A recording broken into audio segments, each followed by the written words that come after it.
আসসালামু আলাইকুম। চ্যানেল 2 নিউজে স্বাগত জানাচ্ছি। সাথে রয়েছে আমি হাসান মাহাদি। ঢাকা 18 আসনের অন্তর্গত উত্তরার বিএনপির ভারপ্রাপ্ত চেয়ারম্যান তারেক রহমান কর্তৃক ঘোষিত রাষ্ট্রকাঠামো সংস্কারের 31 দফা রূপরেখার লিফলেট বিতরণ করে ঢাকা 18 আসনের বিএনপি থেকে এমপি পদপ্রার্থী মহানগর উত্তর বিএনপির যুগ্ম আহ্বায়ক এস.এম. জাহাঙ্গীর হোসেন।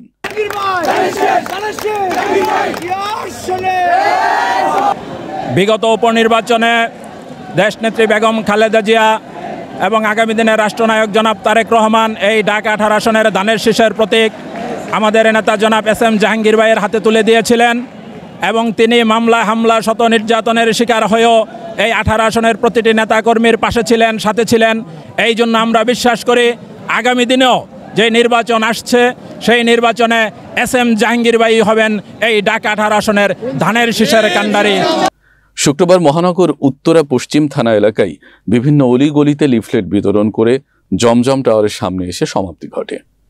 এ সময় এস.এম. জাহাঙ্গীর হোসেন বলেন, বিএনপি ক্ষমতায় গেলে ঢাকা 18 আসন যত যৌক্তিক উন্নয়ন আছে সমস্ত করে দেওয়া হবে এবং এ এলাকায় কোনো ধরনের চাঁদাবাজি এবং সন্ত্রাস থাকবে না।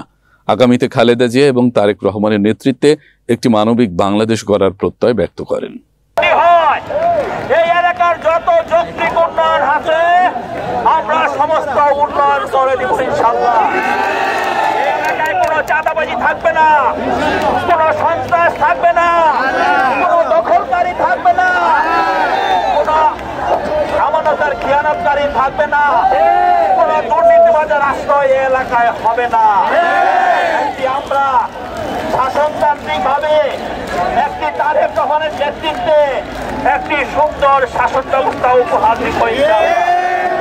আমরা এদেশের জনগণের শোষক হতে চাই না, এদেশের জনগণের শাসক হতে চাই না, এদেশের জনগণের বন্ধু হয়ে তাদের সেবা দিতে চাই। তারেক রহমানের নেতৃত্বে আগামী দিনে একটি মানবিক বাংলাদেশ গড়ব ইনশাআল্লাহ। আমরা খালেদা জিয়ার নেতৃত্বে আগামী দিনে একটি মানবিক গণতান্ত্রিক রাষ্ট্র গঠন করবো ইনশাআল্লাহ। আমাদের যে সমস্ত নেতৃবৃন্দ আছে এবং যারা উপস্থিত হতে পারেননি সকলকে ধন্যবাদ জানাচ্ছি।